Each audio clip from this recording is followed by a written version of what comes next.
My name's Sue and I'm 35, founder of a corporate training firm based in Beijing, self-made, no family handouts to build my business.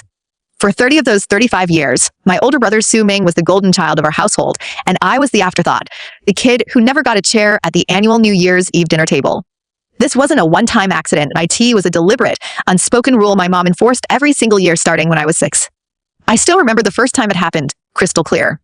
Relatives flooded our tiny 2-story house for Lunar New Year. Mom dragged a massive round dining table into the living room and stacked stools around it for everyone. I counted every seat before anyone sat down, 11 chairs for 12 people, and the missing spot was always reserved for me. I tugged at Mom's apron as she ladled pork bone soup into ceramic bowls, voice small and confused. Mom, there's no chair left for me. Where am I supposed to sit? She didn't even glance my way, her full attention locked on Su Ming, who was 8 back then, already propped up in the best seat closest to the platter of braised chicken thighs. Quit throwing a fit, Wan. You're smaller. Head to the kitchen to eat off a folding stool. The table's full. I scanned every occupied seat to make sense of her words, and my cousin, a boy only a year older than me, lounged comfortably on a wooden armchair. My female second cousin, my exact age, laughed with my aunt while shoveling shrimp into her mouth. Even my youngest third cousin, a toddler barely old enough to hold a spoon, had a tall booster chair pulled up to the table. Every single person related to us, every guest had a designated spot, except me. I tried to point out the unfairness to Mom, only for her to snap sharp enough to cut through the holiday chatter. Stop being difficult. Good girls don't argue with their mothers. Defeated, I grabbed my chipped ceramic rice bowl and dragged a wobbly plastic stool into the cold tile kitchen. The door separating the kitchen from the living room stayed cracked open, and every burst of laughter, clink of wine glasses, and Grandpa's booming voice drifted through the gap, a constant reminder I was excluded from the family's joy. Su Ming wandered in 10 minutes later to grab a bottle of orange soda, glanced at me huddled alone over a bowl of plain cabbage, and didn't utter a single word of sympathy. He just grabbed his drink, slammed the door shut, and vanished back to the party. That night, I sat there alone, swallowing cold rice while my brother feasted on all the meat. I was 6, and I foolishly believed growing older would fix everything. I couldn't have been more wrong. 7, 8, 9 years old. Every New Year's Eve followed the exact same script. When I turned 9, I tried to outsmart the routine.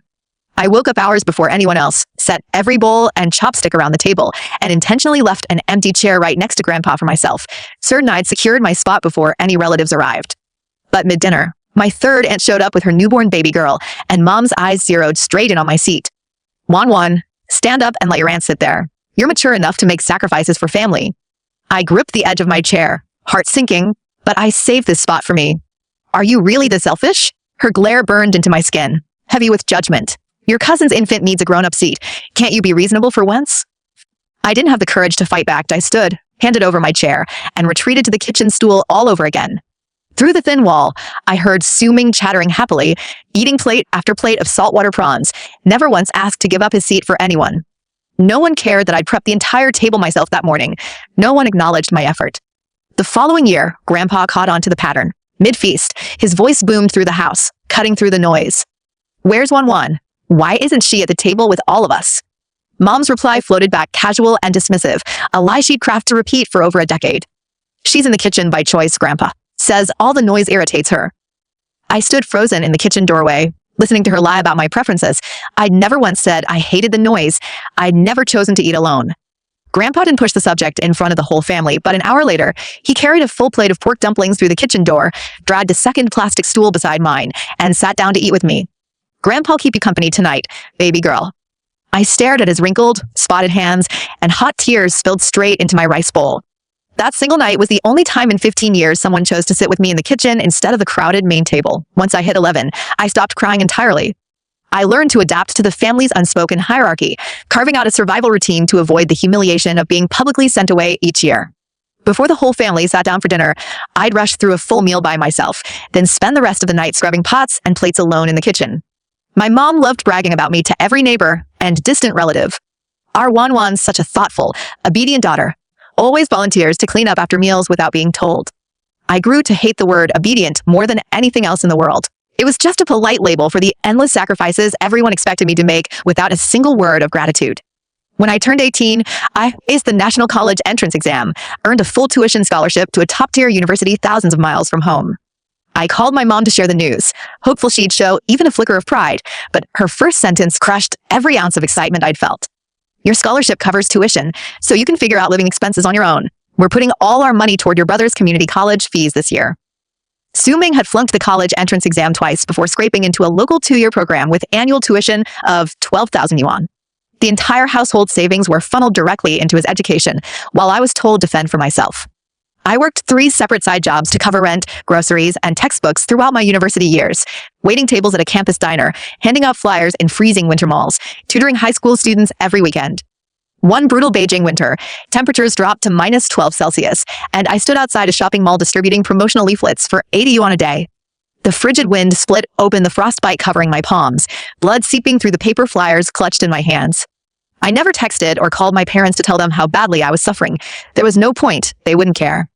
I headed home for winter break that same year, carrying 2,000 yuan in cash I'd scraped together over a semester of nonstop work to give to my family as a holiday gift.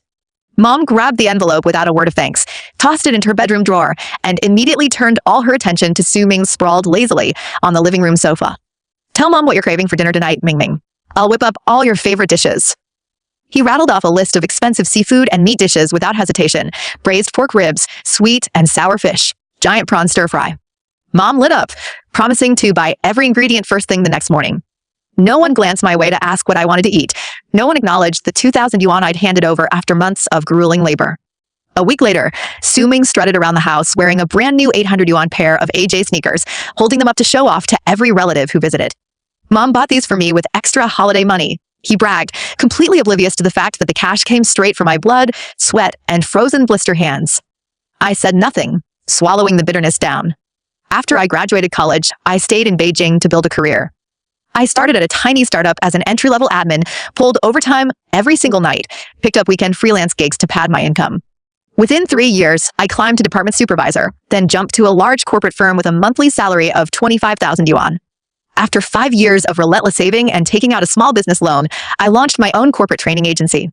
It was a modest operation, but profitable enough to support me comfortably without relying on any family support. Even as I built stability for myself, I never stopped sending regular cash transfers back home to my parents. My monthly payment started at 2,000 yuan, climbed to 3,000, then 5,000 as my income grew. Mom never once asked how much I earned, never checked if I was struggling to afford my own rent or business loans. Her only regular phone calls came with demands, never concern. Transfer your monthly money over today, Wan. Ming Ming's short on cash this month. Send an extra 2,000 to help them out. Your dad needs a full medical checkup. You're covering the bill. The house needs a new air conditioner. You handle the cost. I complied with every single request without pushback for 15 straight years. I logged every transfer meticulously in a private spreadsheet on my laptop, tracking every cent I sent back to the family. The final total after 15 years hit 684,320 yuan, more than 680,000 yuan poured into a household that never reserved a single dinner chair for me. Meanwhile, Su Ming's life unfolded in stark contrast to mine. After graduating community college, he bounced between dead-end jobs, quitting every position within a year because he claimed the work lacked long-term potential. He tried stock trading and lost 30,000 yuan. Mom forced me to cover the full loss to save him from debt collectors. Next, he launched a failing social media retail business, hoarding thousands of yuan worth of unsold inventory. Once again, I paid every penny to clear his stock and wipe out his debt. By the time he turned 30, he had zero savings, zero consistent career prospects, and relied entirely on handouts from our parents and my regular cash transfers to survive. Yet to every neighbor, distant aunt, and family friend, Mom painted him as the hardworking breadwinner of the Su household. My son's running his own small business these days, swamped with client meetings every single week, she'd gush, ignoring the truth that his only consistent occupation was leeching money off me. The first major financial blow landed when Su Ming decided to get married to a local girl named Xiao Fang. Her mother demanded a 120,000 yuan wedding dowry, a sum Su Ming couldn't come close to affording on his own. Mom called me the second they finalized the wedding plans, her tone sharp and entitled from the moment I picked up the phone. Wan, you're paying the full 120,000 yuan dowry for your brother's wedding. I paused for 5 full seconds, processing the absurd request. Mom, 120,000 is a massive sum. My business is still new. I don't have that much liquid cash just sitting around. Your brother only gets one wedding in his life, she snapped, refusing to acknowledge my financial strain. He's your blood brother. You owe him this. I relented, transferred the full dowry amount without further argument. I flew back to my hometown from Beijing for the wedding ceremony, expecting at minimum a seat at the main banquet table alongside my parents and immediate family. When I scanned the printed seating chart taped to the hotel lobby wall, my name didn't appear anywhere near the head table. The bride and groom's parents, uncles, cousins, everyone who'd contributed a tiny fraction of what I'd paid, had reserved spots front and center. I tracked Mom down mid-reception as she rushed around greeting guests, confusion thick in my voice. "Where's my assigned seat at the reception?" She waved me off without a second glance. Too busy schmoozing distant relatives. "Grab any random empty table in the back. The main table's completely full." I stared at the 10 neatly arranged chairs at the head table, every spot occupied by people who'd given at most 2,000 yuan in wedding red envelopes. I'd shelled out 120,000 yuan for the wedding itself, yet I was relegated to a random side table filled with Xiao Fang's random office coworkers, none of whom knew who I was. A young woman sitting beside me glanced at my empty name card and asked who I was to the groom. "I'm his biological younger sister," I replied flatly. Her eyes widened in obvious shock. "Your own brother's wedding, and you're not seated at the main table? That's so strange." I didn't bother explaining the decades of unfair treatment behind it. During Su Ming's thank you speech on stage, he thanked our parents, his bride's family, and every guest in attendance, never uttering a single word to acknowledge the massive dowry I'd covered entirely alone.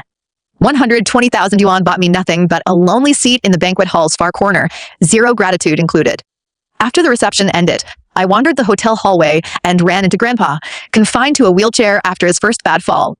He grabbed my wrist with his thin, spotted hands, his voice quiet but heavy with sorrow. "I saw everything tonight, Wanwan. Every last bit of it." No extra words needed to fill the silence between us. That night, I cried for only the second time in front of him, overwhelmed by the injustice of giving my life savings to a family that still refused to grant me a basic place at their table. A single year passed after Su Ming's wedding before my mom hit me with another crippling financial demand. Su Ming and Xiao Fang decided to purchase a 2-bedroom apartment in our hometown, priced at 1,100,000 yuan total. The required down payment hit 330,000 yuan, and the newlywed couple scraped together only 180,000 between their combined savings. The remaining 150,000 gap landed directly on my shoulders, courtesy of another one of Mom's urgent late-night calls. "Wanwan, your brother's apartment down payment is missing 150,000 yuan. You're going to cover the difference for them." I tried to cut her off before she could launch into her usual guilt-tripping script, but she talked over me without pause. "He needs a stable home to start a family and raise kids someday. You're living alone in Beijing renting an apartment anyway. You don't need property here. This money's just a temporary loan. He'll pay you back eventually." I knew the loan promise was nothing but a hollow lie. Su Ming had never repaid a single cent he'd borrowed from me over the years. Still, I transferred the full 150,000 yuan to their joint bank account without fighting back. The final property deed listed only Su Ming and Xiao Fang's names, no mention of me, despite funding nearly half the required upfront cost. That Lunar New Year following the apartment purchase, I returned home for the holiday once more, and Xiao Fang occupied the empty chair that should have been mine at the dinner table, shoveling steamed fish onto her plate while Mom cooed over her, begging for a grandson the following year. I spent the entire meal washing every dish in the kitchen by myself, listening to fireworks blast outside the window, invisible to the family celebrating without me in the living room. I didn't bother watching the holiday lights. I'd long since grown numb to being erased from their joy. The worst financial burden arrived when Grandpa turned 78 and suffered a devastating hip fracture that required emergency orthopedic surgery. Combined hospital fees, rehabilitation costs, and nursing services totaled 96,000 yuan. Mom posted a desperate message in our entire family WeChat group the second the medical bill arrived, pushing all the responsibility onto every extended family member to split the cost. Su Ming replied via voice message within minutes, complaining that his newly purchased apartment mortgage drained all his disposable income, claiming he couldn't spare a single yuan for Grandpa's care. Xiao Fang followed up with a crying emoji to signal she couldn't contribute either, and other aunts, uncles, or cousins volunteered to pitch in any cash. The group chat sat silent for over 12 hours, no one stepping forward to cover Grandpa's life-saving medical bills. At 10 o'clock that night, I logged into the group chat and transferred the full 96,000 yuan in one single payment, typing a short message beneath the transfer receipt. "Grandpa's surgery fees. Schedule the operation tomorrow morning." The chat fell dead silent for 5 full minutes before Mom sent a one-word reply. "Okay." 96,000 yuan of my hard-earned money earned me nothing more than a 2-character text response. No thanks, no recognition of the sacrifice. Over the 3 months Grandpa recovered in the hospital, I requested 2 separate 1-week unpaid leaves of absence from my Beijing company to fly back and stay at his bedside every night. Lost wages, round-trip flight tickets, hotel stays near the hospital, all of those extra expenses added another 10,000 yuan to the total I'd spent on his care. Su Ming's apartment sat only a 15-minute drive from the medical center, yet he visited Grandpa a grand total of 3 times during the entire recovery period. Each visit lasted less than an hour. The hospital caretaker pulled me aside one afternoon to tell me Su Ming spent every minute glued to his phone playing mobile video games, never offering to change Grandpa's bandages, fetch water, or sit with him through the pain. Yet the day Grandpa was discharged and wheeled out of the ward, Mom posted a glowing photograph to her social media feed featuring Su Ming holding the wheelchair handles, grinning widely for the camera. Her caption gushed about his endless devotion and selfless care for his grandfather, mentioning how exhausted and thin he'd grown from constant hospital visits. The post racked up over 80 likes, every comment praising Su Ming as a filial, devoted grandson. No one knew the full truth. I'd footed every medical bill, flown cross-country twice to provide bedside care, and sacrificed weeks of my career to be there for Grandpa, while Su Ming put in barely 3 hours total of minimal, distracted presence. I stared at that social media post for a solid 10 minutes, my thumb hovering over the screen, the unfair weight of it all settling heavy in my chest. That night, Grandpa called my cell phone from the house, his voice weak and shaky from post-surgery fatigue. "One, I know every cent you spent on my hospital bills. None of this should have fallen entirely on you." I tried to reassure him, telling him caring for him was my responsibility as his granddaughter, but he cut me off gently, his tone firm and resolute. "I've kept track of every single thing they've put you through for years. I haven't forgotten a single detail." At that moment, I didn't fully grasp what he meant by kept track. I assumed he simply stored all the memories of my unfair treatment in his head, grieving his inability to shield me from Mom and Su Ming's greed and favoritism. I had no idea he documented every slight, every stolen sum of money, every empty dinner chair in writing, storing proof that would unravel the entire family's lies months later. Grandpa passed away unexpectedly half a year after his hip surgery, while I was mid-client meeting in Beijing.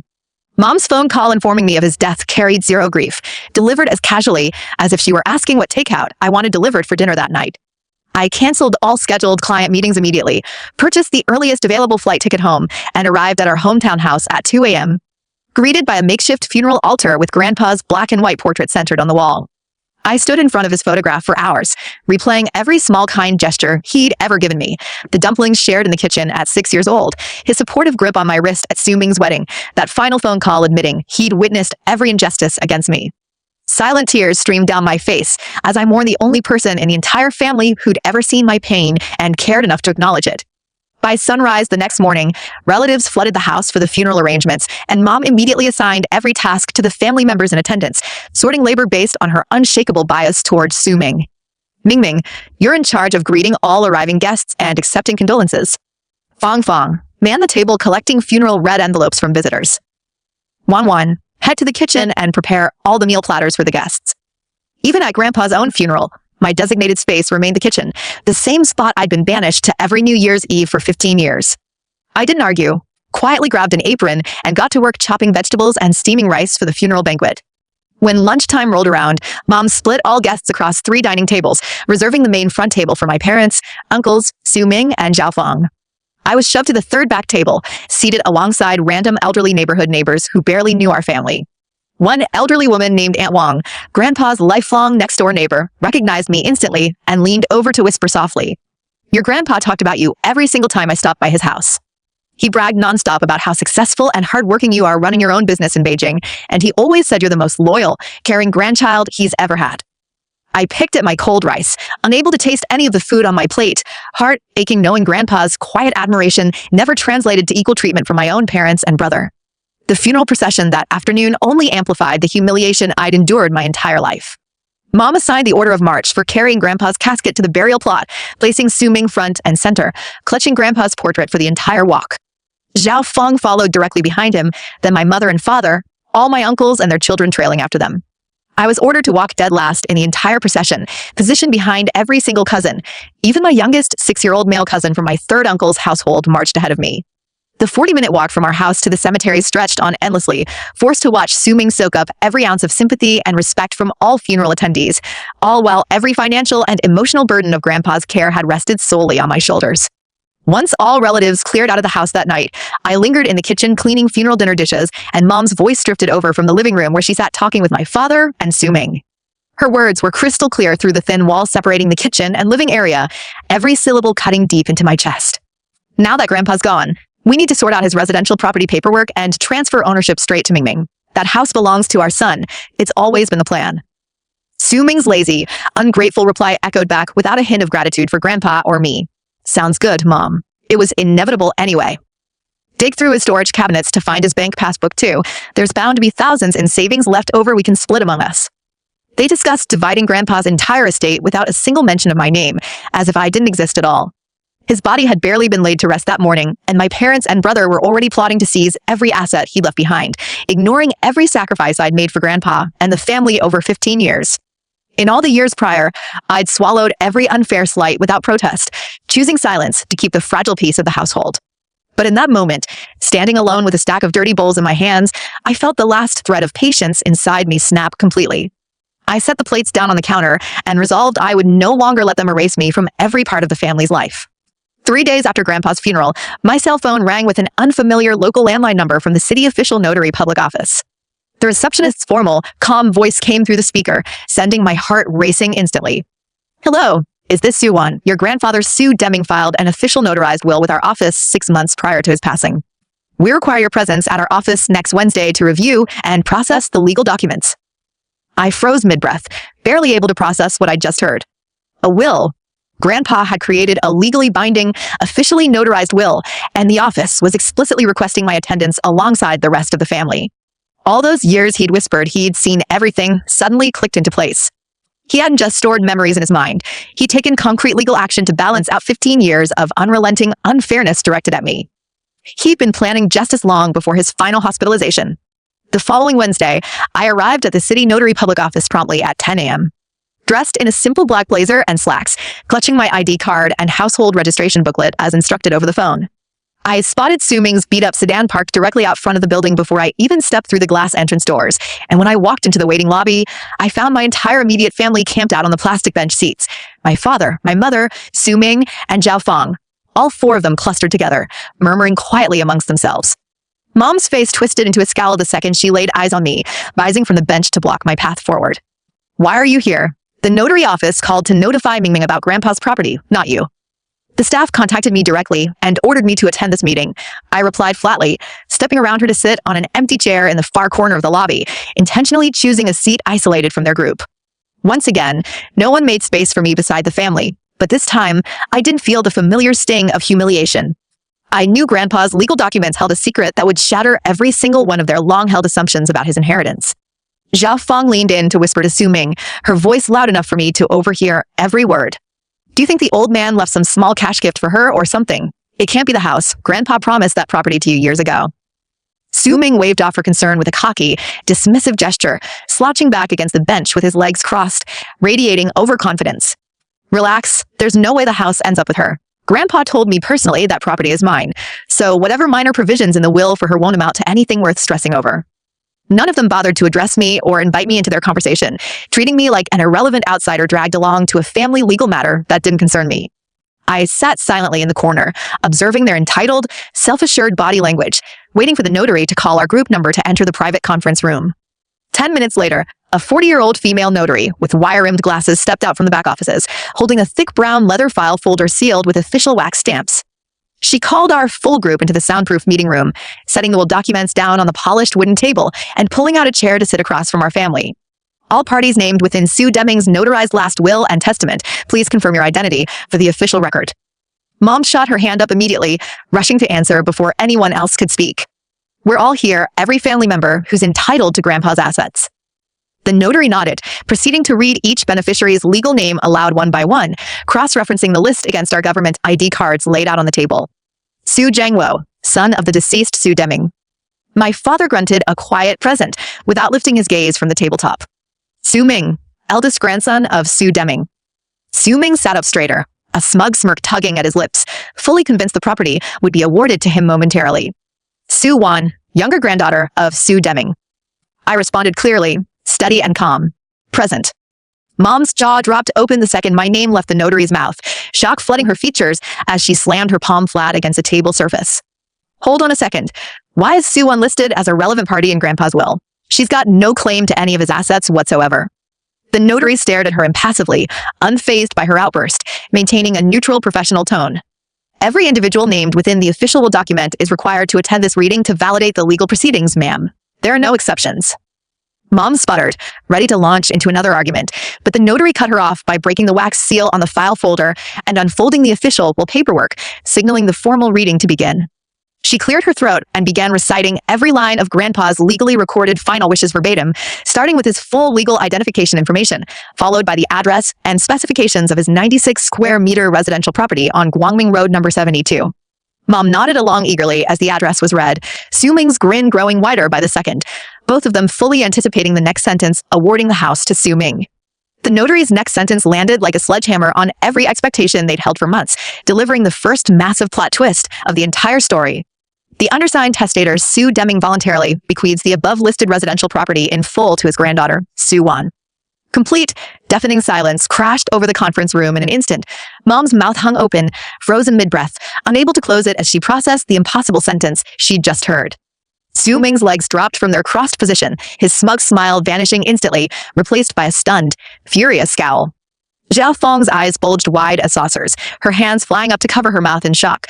M-Wife father sat rigid in his chair, motionless, his expression blank with utter disbelief. Before any of them could recover from the shock, the notary continued reading the remaining clauses of Grandpa's will without pause. Additionally, all personal cash savings held within Su Deming's bank accounts, totaling 143,000 yuan in full, are also granted unconditionally to granddaughter Su Wan. She paused briefly to glance up at our family, reiterating the critical legal protection written into the document to eliminate any room for them to dispute its validity. This will was drafted and filed in our office on June 15, 2024. The testator completed a full hospital neurological cognitive assessment prior to signing, confirming he possessed complete mental clarity and capacity to draft legal estate documents free from any coercion, manipulation, or outside influence. The entire signing process was recorded via continuous security camera footage stored within our office archives for permanent legal reference. She closed the file folder gently, resting both hands flat atop the stack of official paperwork. That concludes the full contents of Su Deming's notarized will. 3 seconds of dead silence stretched out before Mom exploded into a screaming rage, shooting up from her chair so fast the wooden seat scraped loudly against the tiled floor and tipped backward onto its side. This can't possibly be real. Grandpa told me dozens of times he planned to leave the entire house to Mingming. This document's a forgery, plain and simple. She pointed and unsteady, trembling finger straight at me, her voice shrill with rage and denial. She's a married woman who's moved far away from her hometown. What right does she have to inherit Grandpa's family home? I haven't gotten married. I interrupted her coolly, cutting through her hysterical shouting to state the plain fact she constantly ignored to push her biased narrative. Quiet, Su Wan. I'm not finished speaking. Mom whirled back to face the notary, desperation thick in every word she spat out. This fake will has to be invalidated immediately. There's no way Grandpa signed this of his own free will. The notary remained completely composed, unfazed by Mom's meltdown, and gestured toward the sealed video evidence storage locker mounted on the wall behind her desk. This document carries full legal weight as a state notarized will. We retain complete unedited video footage of Su Deming's entire appointment when he signed these papers, proving he arrived alone, answered every cognitive competency question without assistance, and personally requested every clause written into this testament. Mom sank back down onto her fallen chair, her legs buckling beneath her weight, repeating the same 2 words over and over in a hollow, defeated murmur. Impossible, impossible. Su Ming finally found his voice amid the chaos, leaning forward aggressively toward the notary's desk to challenge the document's legitimacy. Grandpa was advanced in age when he signed this. His mental state must have deteriorated. This will can't be legally binding. As I referenced moments ago, the notary pulled out a secondary attached medical report from the file folder, sliding it across the table for Su Ming to view. Su Deming submitted a formal hospital cognitive evaluation completed the morning of this appointment, confirming unimpaired reasoning, memory, and decision-making capacity. No medical grounds exist to contest this document's validity. Su Ming's mouth clamped shut instantly, his argument stripped of all legal ammunition before he could dig deeper into his protest. Zhao Feng tugged hard at the hem of his jacket, whispering frantic pleas for him to stop arguing with the official notary, clearly terrified of the permanent legal record their outbursts were creating. Mom sat slumped in her chair, her gaze unfocused and glazed over, completely unable to accept that Grandpa's house and life savings had been awarded entirely to me, the daughter they'd spent 15 years erasing from every family celebration and financial benefit. I sat quietly across the table from them, every emotion I'd suppressed for decades swirling through my chest. Relief, quiet vindication, a lingering sadness for Grandpa's years of helpless observation, and a cold clarity that I would no longer allow this family to exploit my labor and finances without consequence. For the very first time in my 35 years of life, I'd been formally, legally granted my own permanent share within the Su family, handed to me by the only person who'd ever seen every ounce of my suffering and chosen to make it right.